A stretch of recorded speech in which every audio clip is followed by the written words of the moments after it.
alive with Tao. Thought is at the root of all. Mirza Ghalib says, आते हैं ये मज़ामी ख्याल में गैब से, गालिब नबाए शरोज़ शरीर खामा है.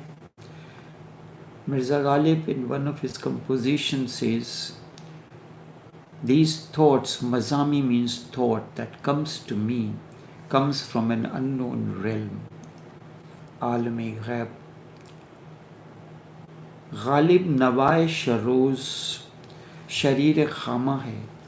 When you take the pen and the pen moves on the piece of paper, there comes a sound.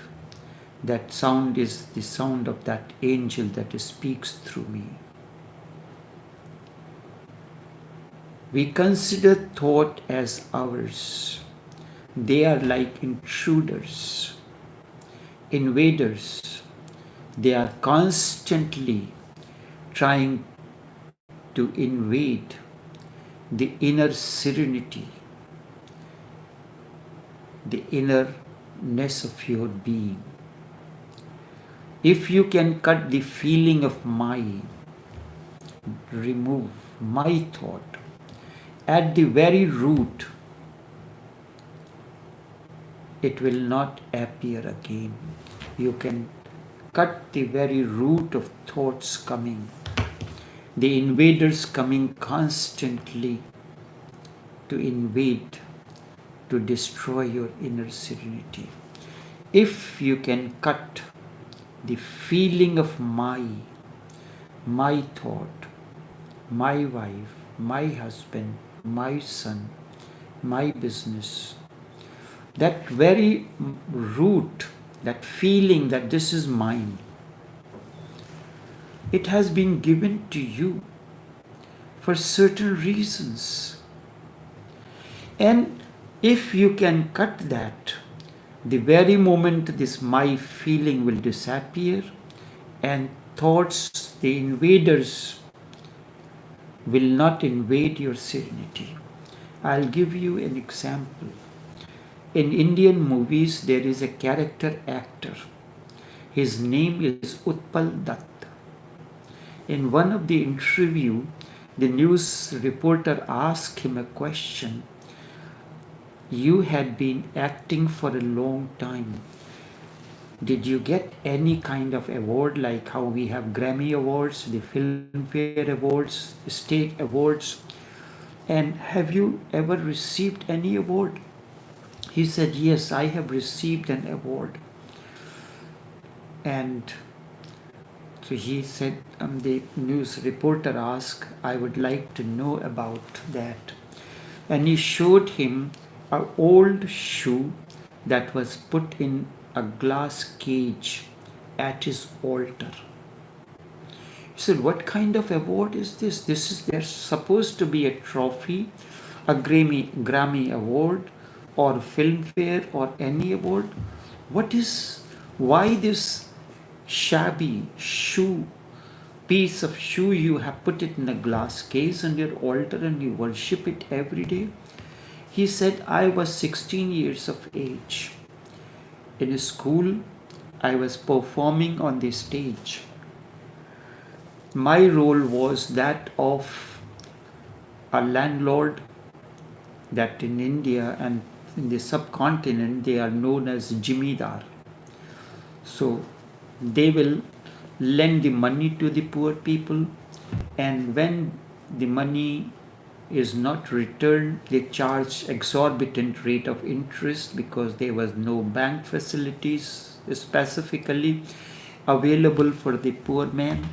So he lends the money to a poor farmer, and the farmer could not repay the money, so the landlord is drunk, and he goes to take away the wife of that poor farmer. The stage was set. He was at school. The principal was chief guest. So Utpal was acting as a drunkard landlord and one person, another student from there, was performing as the poor farmer, and a young child, a lad, was performing the role of the farmer's wife. Farmer's wife. Because that time the girls were not performing on the stage. So he's drunk, Utpal. He goes on the stage to the farmer's place and he said, "You have not returned my money that I lent you. I am taking your wife." And he tries to pull the wife. The principal, as a chief guest, was watching that performance. He jumped on the stage, took off his shoe, and started hitting Utpal. "Rascal, as long as I am there, you cannot do that. As long as I am in the stage, you cannot take the revenge. Take that. Do that. You cannot take away that woman." Utpal bowed down to the principal and he said, "Sir, there can be no greater award for me than this beating by you. You considered my acting as reality. I was simply performing a role according to the story of the play, and you considered as a reality." There are two things, actor and acting. Actor is the energy, and acting is the energy field. And when these two are in harmony with one another, the reality manifests itself. The energy is Shiva element, and the field of action is the Prakriti, symbolized by Parvati or Devi. And together these are the symbol of meditation, that is Shiva Lingam. When your role in the process of transformation becomes a reality, only then transformation is possible. Utpal, that when I listened to that interview, it was many, many years ago. It was an eye-opener that you perform your role in such a way, whatever role is given to you, with such dexterity that it becomes a reality. Only then you can understand the role of a master in your life, the role of divinity, the role of God in your life. If you can cut this feeling of Maya at the very root, the thought will not appear. It will not be seen anywhere again. And if you do not cut it down there, then you can go on cutting everywhere and it is useless. It will go on appearing again and again. My girlfriend, my boyfriend, my house, my car. I can cut it. I can say my wife. No, we are the person that you are sharing bed with you. Is she not a stranger? No, we are strangers. And marriage is just a social formality. I cut myself away. I say no one is my wife. But this is superficial then. Then I can say my religion. Then I can say my sect. I can say my religious books. This is my Bible. This is Quran. This is my book. Then my continues throughout. In some field or the other, but it remains the same. My thought and this I-ness continues. First, look at the traffic, the thoughts flowing into you, the process of thought, the river-like flow of thoughts, and find out whether whether any thought belongs to you or whether they are just passing clouds.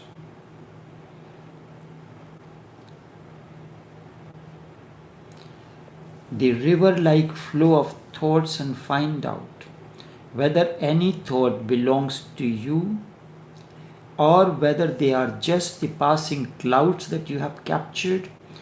And when you come to feel that no thought is yours, to attach my to any thought is an illusion. To attach the feeling of my, this is my girlfriend, this is my husband, this is my wife, this is my husband, this is my son. Khalil Gibran says children are born through you, not from you. I'll give you one more example. When we are talking, our eyelids blink continuously. They never remain open, not even for one moment. This is known as by the Hindi word nimish. Nimish means a moment. The eyelids cannot remain open even for a moment, continuous blinking. But when you are in deep love with someone, when you are in deep love with someone, your eyes do not blink. Your eyes do not blink. When you are looking into the eyes of your beloved out of deep love, experience it. They never blink. There was many centuries ago, before the time of Ram, there was a king. His name was Nimi. Not Mimi, Nimi. And he was a king, so he came to the sage Vashisht, who was the guru, the master of the ancestors of Ram, that he wants to perform a yajna, a sacrifice. But Vashisht said that I am busy this time, so I cannot perform this yajna. But Nimi said, the king, that I am getting older, I am already 50 and I will like to do it now. Vashisht said, I will perform the yajna as soon as I can do. But he was in a haste, so he contacted another sage to perform that yajna. Yajna was performed. When Vashisht came to know, he got angry and he cursed him that your body will disappear. So he died. But before that, it happened that through his body, the element, he had no son. So the continuity of the king was not possible.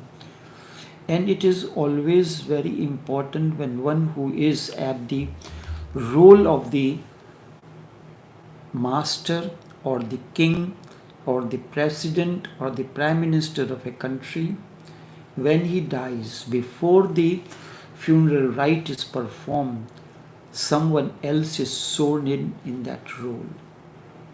Even when a master hands over the reins to the other, before the funeral rite is performed, that ceremony of handing over the role is officially announced to that other person. So his son was born. His name was Nimish. So the sages said that we can restore your body. He said, no, the son is born. I do not want to remain alive. So he said, but you have taken a promise. He said, this is one part of my boon. The other part is, as long as I do not see the birth of Sita, Mithilesh Kumari. No, the son's name was Mithila, Mithil. Out of that, the word Mithila came. Mithila was the name of the region where Sita, that the divine energy, the feminine form of the energy, was born. She is known as Mithilesh Kumari, the young one of the Mithila.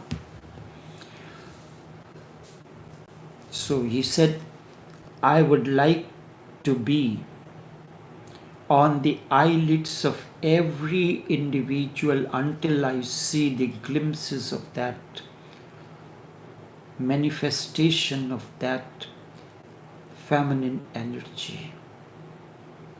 My eyes should not, I am no more, but I will dwell on the eyelids of each and every individual and remain alive to witness the birth of that princess, the cosmic energy field. From that, this word Nimish came. Eyes blink continuously. The moment you are in deep love, or you have experienced your innerness love deep within, the masculine and the feminine aspects merge into one another. Then the process of the union of inner man and woman is complete. Your eyes will not blink.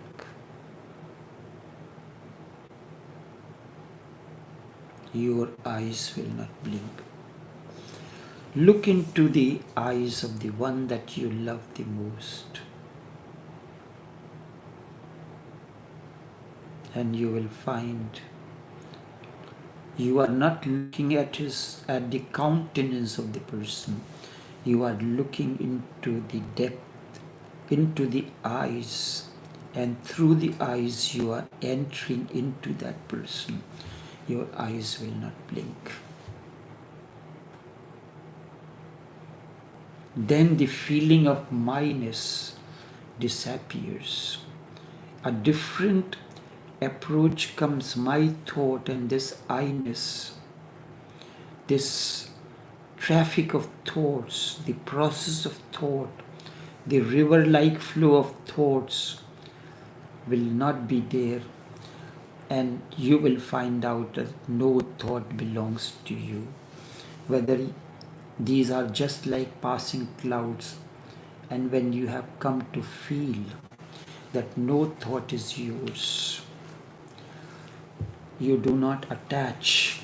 To attach, you will not attach the prefix my to any thought, because this is illusion. And the second thing, then you can move deeper. Then be aware of this I-ness. What is this I? Then for the first time you realize the capital I. That capital I is consciousness. Raman used to give this technique to his disciples. They were just to inquire, who am I? Like the layers of onion, And when you keep on removing the layers upon layers on the onion, you realize that in the end you get the empty space. And that inner space that was within, caged,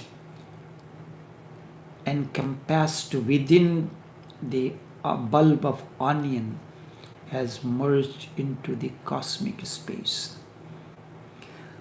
In Tibet, they use a similar technique, but is still better than Raman's. They do not ask even who am I. They ask where am I? Instead of who is subject and where is not a subject. Where I am. Because the word who creates a problem. When you inquire who am I, you have taken it for granted that you are. You have taken it for granted that you are. The only question is to know who you are. You have presupposed that you are. You exist, and you do not exist. That is not contested. It is taken for granted. There is no question of doubt. You are. So Raman says, you are, who am I? That means you already are, but you are trying to find out who you are. Now the only question is who you are. The only identity is to be known. The face is to be recognized, but it is there.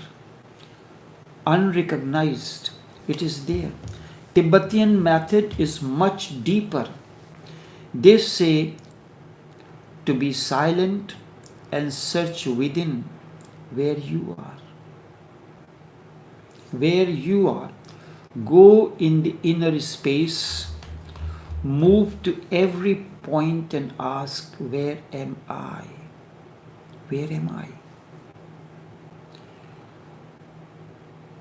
Who will find out? Who will find it anywhere? And the more you seek, the more it will not be there. And asking, who am I? Or where am I? A moment comes when you come to the point whether you are, but no I. A simple existence has happened to you, but it will happen only when thoughts are not yours. When thoughts are not yours, this is a deeper realm, I-ness. All thoughts are preceded by this word I. Raman says to his disciples, inquire who am I? You are going into the deeper layers of your being. But in Tibet they use where am I? And this is much deeper. That is the reason that when you are in deep love or meditation has happened, your eyes do not blink. Experience it. Witness it. And this is the word in Sanskrit language, nimish, a moment. And that is the story of King Nimi, who was the ancestor of Jagadamba, Jagat Janani, Mata Sita, and known as Mithilesh Kumari. So Nimish word comes from there. It means moment. Eyes do not remain open even for not even for a second. continuously blink. Enough now. See you again tomorrow. If you are interested in my talks,